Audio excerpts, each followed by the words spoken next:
In this lesson, we'll see how we can utilize the contour-only output shader. So with this particular shader, we'll have the ability to only render out our contour lines without any regard for the color information of the rest of our scene. So in addition to being able to output just the contour information, this can also help us to correct certain drawing errors that can come about as a result of using certain contour shading nodes. So to illustrate this, we have just this simple box set up in our scene. So if we take just a quick render at what we have now, you'll see that I already have a contour shader that's been applied to this, and specifically I'm using the Combine contour shader. Now if you've had a chance to already go through the lesson on the Combine contour shader, we do explicitly mention this drawing error that we have as a result of using this. And basically what we see here is that the contour lines that should be drawn behind are actually drawn on top of the contour lines that should be in front. So this is a drawing error that, as I mentioned, occurs as a result of that node, and we can actually correct that with the use of this particular output shader. So this output shader will be connected to the camera. So let's go to View, select Camera, take a look inside the attributes, scroll down and expand the Mental Ray tab. And once that's expanded, you should now see the output shaders. So scroll down. What we'll first do is create an output shader. Now what that'll do is generate an output pass. In other words, this is going to hold the information that is written to it. Now all we have to do is plug in an output shader that determines what information will be written in. So the output shader will use the output, or rather the contour only output.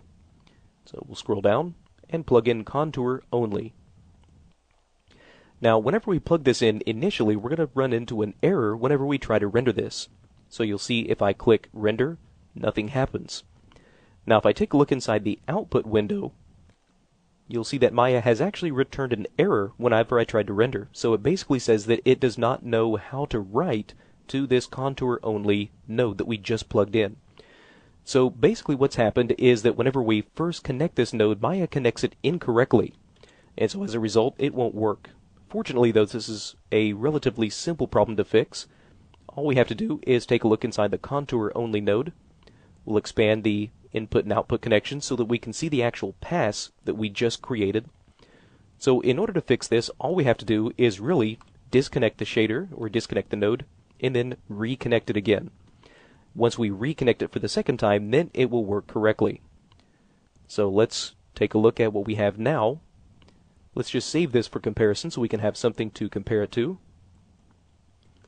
And you'll notice that now whenever we hit render, we get no results or no errors reported back to us. And now you can see that we have only the contour lines. We have no shading information, what we had before. And also you can see now that the drawing has been corrected. So these areas that should be in front are now in front just as they should be. So really if we take a look inside the contour only output node, really there are just a very few options for us to choose from. We have control over the actual background color that will be rendered out for us. So if we wanted to make this a little bit lighter, we do have the capability to do that. So now you can see that we get a slightly lighter background as a result. We also have the ability to enable the glow feature, which this will basically take the edges of these contour lines and try to soften those out and create the appearance of a glowing effect. And you can see how we now start to get this little softer, blurrier result compared to what we had before.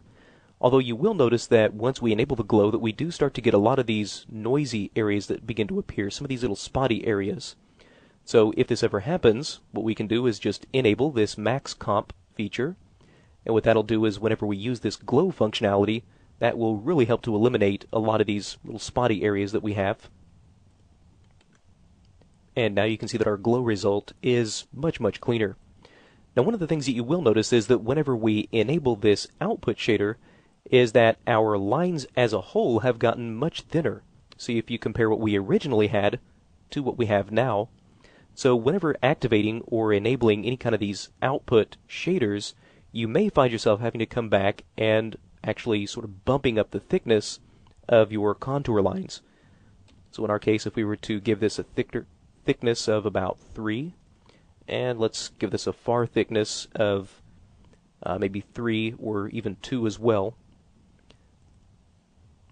And let's see if we can counteract the effect, because right now you can see that by the time we hit these back lines, that they're so thin that they really don't even appear on the render. And so by making those lines just a little bit thicker, we can sort of counteract that effect. Alright, so that's a look at how we can utilize the contour-only output shader as a way of just getting our contour information in our renders.